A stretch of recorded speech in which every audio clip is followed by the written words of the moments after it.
Getúlio Vargas é considerado por muitos uma figura emblemática do Brasil. O republicano foi um líder nacionalista e populista que conduziu a nação a partir dos seus anseios de mudanças econômicas e políticas. Tal presidente assumiu o país em um contexto de desenvolvimento tardio, com uma economia agrária e pouco industrializada. Após 24 anos de poder, o governador conseguiu vitórias no âmbito de progresso nacional, auxiliando diretamente na construção de um Estado dinâmico, próspero e moderno. A partir da situação apresentada, em 1937, Getúlio Vargas instaura no Brasil um novo regime, denominado como Estado Nacional e posteriormente conhecido como Estado Novo. A partir de um pronunciamento em rede de rádio, anunciou ao povo sua decisão e seus objetivos. Para reajustar o organismo político às necessidades econômicas do país e garantir as medidas apontadas, não se oferecia outra alternativa além da que foi tomada, instaurando-se um regime forte de paz, de justiça e de trabalho. Quando os meios de governo não correspondem mais às condições de existência de um povo, não há outra solução senão mudá-los, estabelecendo outros moldes de ação, diz Getúlio Vargas.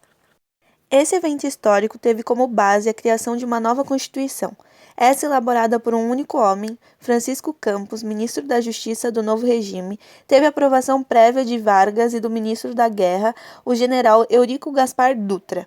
Apesar de sua falta de legitimidade, pode-se afirmar que a Constituição de 1937 contribuiria para o processo de institucionalização e legitimação política do Estado Novo no Brasil, justificando desde o seu preâmbulo a necessidade de se introduzir no país um governo forte nacionalista como uma resposta às legítimas aspirações do povo brasileiro e ao estado de apreensão criado no país pela infiltração comunista. A correlação entre a fala do político e o pensamento do filósofo. Nota-se que a falha de Getúlio imprime uma postura defendida e citada em O Príncipe, livro de Maquiavel. Sua obra foi dedicada a Lourenço de Médici. Nicolau Maquiavel foi um pensador florentino do período renascentista.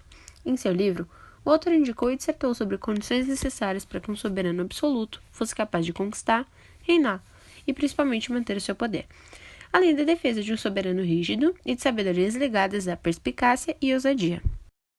Na linha de imagem de um governante autoritário, de boa articulação política, hábil em construir consensos e abranger interesses, é possível rendivelmente observá-lo como um político maquiavélico, especializado na dissimulação e astúcia de suas políticas convenientes.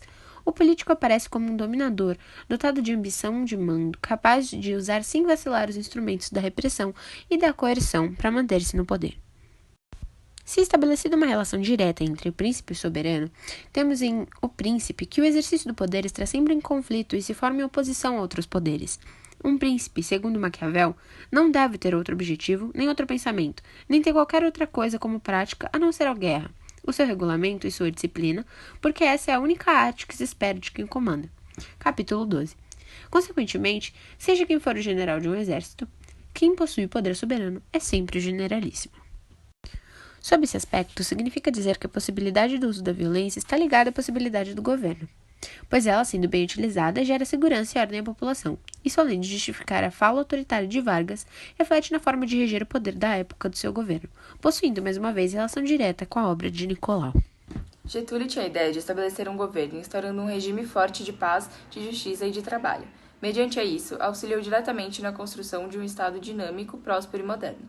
Garantiu direitos trabalhistas como salário mínimo, carteira de trabalho, previdência social e também realizou uma modernização industrial, investindo na infraestrutura. Isso apresenta uma ideia de governo coerente e justa. No entanto, seu planejamento não foi totalmente aplicado. Em seu discurso, ele preza por um governo constituído pela paz, mas ao instaurar a ditadura, seu governo passou a praticar repressão contra os opositores do governo e do regime, proibição de greves da classe operária e controle dos sindicatos. Além disso, através do Plano Cohen, ele aplicou um golpe de Estado em 1937 e foi um documento forjado pelos militares se passando por comunistas. Quando os verdadeiros comunistas apoiaram esse documento, abriu uma brecha para o Vargas usar isso na ditadura. Então, eles foram reprimidos na ditadura justamente por apoiarem esse plano Cohen. O objetivo desse Plano Cohen era controlar o poder e causar desordem às vésperas das eleições. Mediante esses fatos, concordamos parcialmente com Getúlio Vargas. Suas ideias de um governo justo e pacífico realmente são ideias políticas que desejamos alcançar nos dias de hoje. No entanto, a repressão e a censura que foram praticadas em 1937 não condizem com o modelo democrático, justo e pacífico que idealizamos.